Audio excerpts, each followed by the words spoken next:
Il est à la tête d'un des principaux pays pétroliers d'Afrique. Sa famille règne depuis près de 60 ans. C'est avec une grande fierté et une joie débordante que nous vous accueillons sur Flourishing Web TV. Il est à la tête d'un des principaux pays pétroliers d'Afrique. Sa famille règne depuis près de 60 ans sur le Gabon et il compte briguer un 3e mandat. Cet homme, c'est Ali Bongo Ondimba. Né en 1959 à Brazzaville, il est le fils d'Albert Bernard Bongo, devenu Omar Bongo, et de la chanteuse Joséphine Kama, devenue Patience Dabani. Tous changent de nom et de prénom en 1973 lorsque le père convertit la famille à l'islam. Alain Bernard Bongo devient alors Ali Bongo Ondimba. Jeune, il ne s'imagine pas vraiment faire une carrière politique, mais se voit plutôt star de la musique gabonaise. En 1977, il enregistre un album de funk produit par l'ex-manager de James Brown.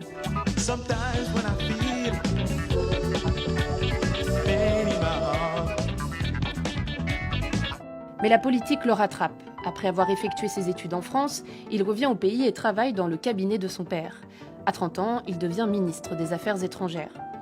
Mais après un changement de constitution le rendant trop jeune pour exercer ses fonctions de ministre, il devient député de la province du Haut-Ogooué.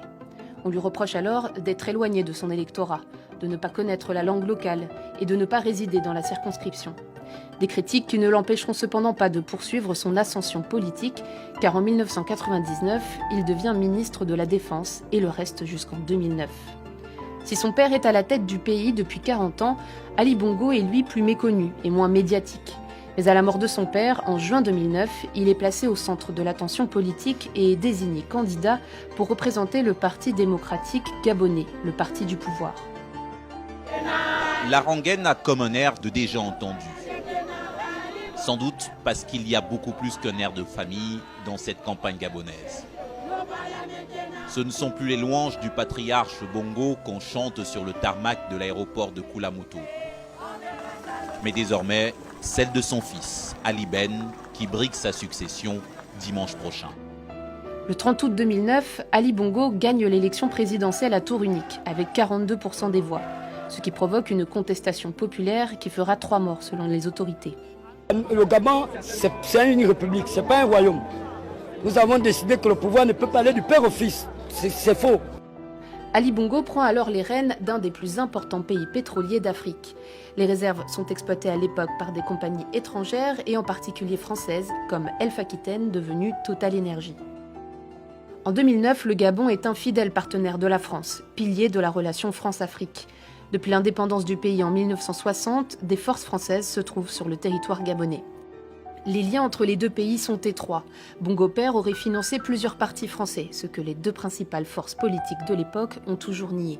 Les enfants Bongo auraient aussi hérité de luxueuses demeures familiales parisiennes, selon plusieurs associations de lutte contre la corruption, comme Sherpa ou Transparency International. Mais Ali Bongo, lui, souhaite prendre ses distances et se rapproche d'autres partenaires comme le Maroc, la Chine ou encore les États-Unis.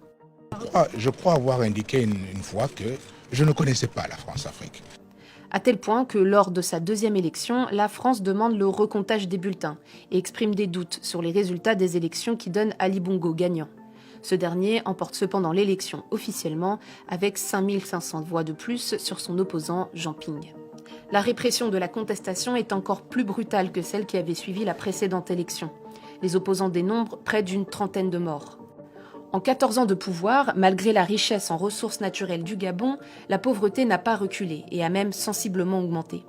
Elle concerne 1/3 des habitants qui vivent sous le seuil de pauvreté selon la Banque mondiale.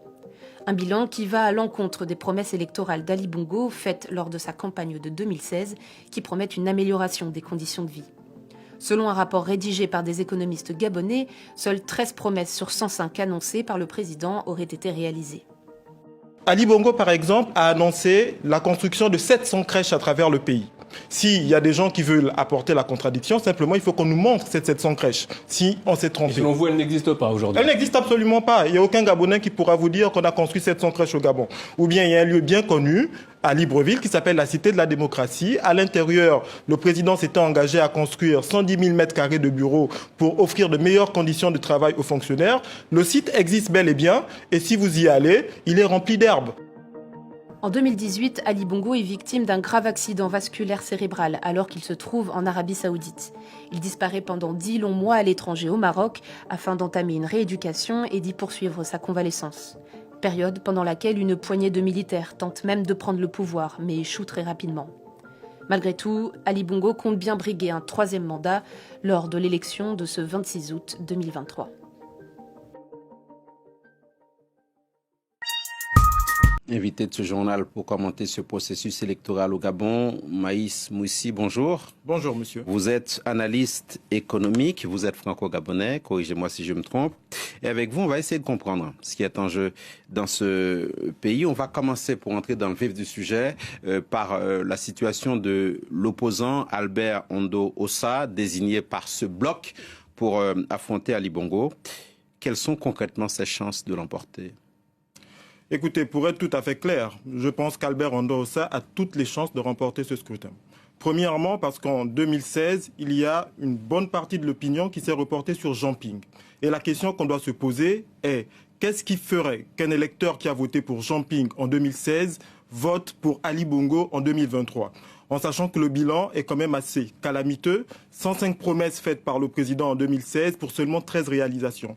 Tout laisse à penser, compte tenu de la dynamique que nous voyons dans la campagne d'Albert Ondo Ossa depuis une semaine, de la déferlante, de la capacité de mobilisation des Gabonais, sans moyens, sans argent, sans affiches, sans t-shirts, sans gadgets, alors qu'en face, le candidat Ali Bongo fait, comme on le dit dans le sujet, face à une pléthore de moyens déployés, tout laisse à penser qu'il y a une dynamique autour d'Albert Ondo Ossa et qu'il peut effectivement l'emporter demain. Vous êtes sensible aux arguments de l'opposition, il faut quand même qu'on le précise d'emblée.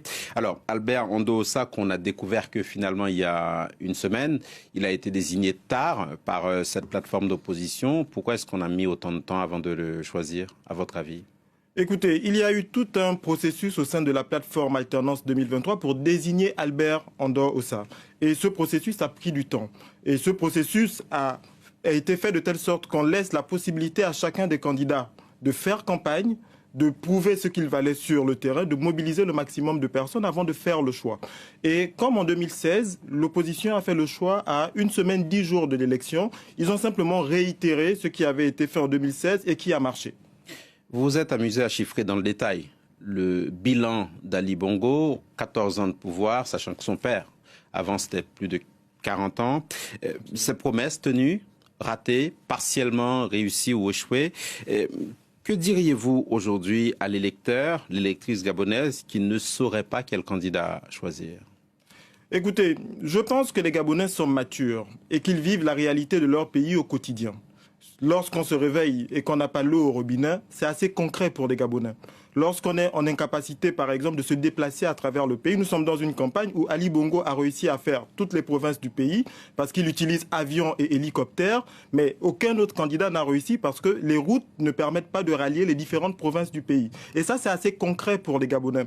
Donc, ce que je pense, c'est que le Gabonais aujourd'hui est sensible à sa réalité du quotidien, sa santé, l'éducation de ses enfants, l'avenir de ses enfants, le chômage. 40% des jeunes aujourd'hui sont en situation de chômage selon l'OIT. Donc ces conditions font en sorte que Albert Ondo Ossa effectivement peut jouer là-dessus pour l'emporter. Et quand Ali Bongo dit qu'il veut refonder le modèle social gabonais, vous ne croyez pas ? Écoutez, il a eu 14 années pour le faire. C'est ça toute la difficulté. C'est-à-dire, il a eu 14 années, il a eu des budgets assez importants. Le Gabon est un pays qui dépend principalement des ressources pétrolières. Et en dépit de cela, il n'est pas parvenu à changer le modèle social. Et venir annoncer 14 ans après qu'on va changer le modèle social, c'est un peu comme un aveu d'échec qu'on n'a pas réussi pendant 14 années à faire cela. 32,9% des Gabonais vivent en dessous du seuil de pauvreté selon des chiffres internationaux. Un mot, Maïs Moussi, du système électoral en cours actuellement. On le dit complexe. Pour information, pour rappel, un bulletin unique pour les candidats à la présidentielle et à la députation issus d'un même parti. Qu'est-ce que vous pensez de ce système électoral ? Je pense qu'il y a eu des opérations d'enrôlement un peu avant le mois de juillet. Et au cours de ces opérations d'enrôlement, il y a quelque chose qui s'est passé dans le pays. le nombre d'électeurs inscrits sur la liste électorale a augmenté de 35%. On a 219 000 électeurs supplémentaires. Et habituellement au Gabon, les primo-électeurs sont plutôt favorables à l'opposition. Donc, je pense que le pouvoir a organisé toute une stratégie pour limiter le vote des Gabonais. D'ailleurs, dans la diaspora, qui est souvent sensible à l'opposition et qui vote majoritairement pour l'opposition, on a supprimé une série de bureaux de vote dans des endroits où habituellement l'opposition fait de très grands scores. Donc, je pense que la complexification du système de vote a pour objectif de limiter en fait le nombre de votes et la marge de manœuvre et l'ampleur potentielle de la victoire de l'opposition. Diriez-vous que le système est truqué, est biaisé en amont? Le système est complètement biaisé. Écoutez, on va à une élection. Le président de la commission électorale, qui est censé être neutre, est un membre du Parti démocratique gabonais au pouvoir. Il était au dernier congrès. Tout le monde l'a vu à la télévision.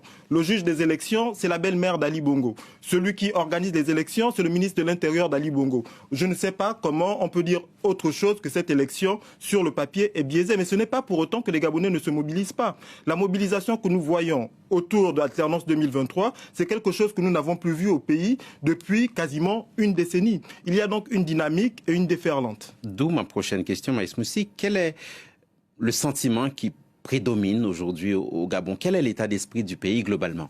Écoutez, les gens ont peur. Les gens ont peur parce que l'élection est en train d'être organisée dans une opacité qu'on n'a jamais vue dans le pays. Depuis 1993 qu'on organise des élections multipartites présidentielles, il y a toujours eu des observateurs internationaux. Pour la première fois dans l'histoire du Gabon, il n'y aura pas d'observateurs internationaux, ni de l'Union européenne, ni de l'Union africaine, ni de la CEAC, ni de la CEMAC. Permettez-moi juste de terminer là-dessus. C'est la première élection pour laquelle il n'y a pas de journalistes internationaux accrédités. Pas plus tard que la semaine dernière, on a expulsé des journalistes à l'aéroport de Libreville. C'est la première élection où les diplomates en poste à Libreville n'ont pas reçu le mandat d'observateur qu'ils ont eu à toutes les élections précédentes. Donc les gens se demandent pourquoi veut-on organiser une élection dans une telle opacité, alors que le président lui-même appelait au mois de janvier à une totale transparence pour des élections apaisées. Comment se positionne le Gabon face aux grands enjeux actuels du continent déjà ? Écoutez, s'il y a quelque chose qu'on peut reconnaître à Ali Bongo, c'est son engagement en faveur des questions environnementales. Il est totalement mobilisé sur ces questions, mais en fait, dans l'opinion au niveau des Gabonais, ça pose problème parce que non pas que les Gabonais ne sont pas sensibles à ces questions, c'est qu'ils ont des problèmes existentiels, les problèmes de base au sens de la pyramide des besoins de Maslow, se nourrir, se loger, s'habiller, et ça c'est particulièrement compliqué. Vous savez, selon le dernier recensement 2013, on a un déficit en logement à peu près de 300 000 logements. Ça veut dire qu'on a 80% des Gabonais en 2023 qui sont mal logés. Et ça, c'est de la réalité du quotidien. Si vous dites qu'il faut préserver les forêts et en même temps les gens vivent dans la grande précarité, le message ne passe pas forcément. Un dernier élément, Maïs Moussi, Feu Ali Bongo, le père... Omar Bongo, vous voulez. Omar Bongo, le père d'Ali Bongo, était l'un des piliers de ce qu'on a appelé la France-Afrique. À ce qu'on sache, le fils Bongo n'a pas divorcé d'avec ce système. Il a même dit ne pas le reconnaître. Quel est le rapport du Gabon à la France aujourd'hui au regard de ce qu'il se passe sur le continent africain ? Écoutez, tout le monde se le demande. Nous avons vu le président Macron à Libreville au premier trimestre dans le cadre du One Forest Summit. Et toute la presse présidentielle a laissé penser que le président Macron soutenait Ali Bongo et l'intégralité de sa politique. C'était le discours que nous entendions à Libreville. En début de semaine, nous avons vu à la télévision nationale une journaliste publique annoncer que le président Macron soutiendrait les opposants en diffusant un audio qui est assez bizarre, que l'opposition conteste d'ailleurs. Donc ça pose quand même des questions. Moi, je ne sais pas dire ce qu'est la position de la France. J'aimerais aussi faire remarquer qu'il y avait jusqu'à peu 19 candidats à cette élection. Tous les candidats ont donné des interviews à la télévision nationale, 2 en moyenne chacun. Le seul candidat qui n'a pas été capable de donner une seule interview, ne serait-ce que de 5 minutes, c'est Ali Bongo. On a annoncé hier à tout le pays, alors qu'il devait passer à la télévision, qu'il ne pouvait pas. Et ça pose les questions sur sa capacité. Parce que depuis 2018, on n'a plus jamais entendu une seule interview du président sortant. Et je pense que c'est nécessaire aussi de poser ces questions-là. Capacité physique, s'entend. Mais capacité physique, capacité intellectuelle. Qui imagine en France une élection présidentielle où le président français ne donne pas une seule interview à la télévision publique? C'est ce que nous sommes en train de vivre aujourd'hui au Gabon.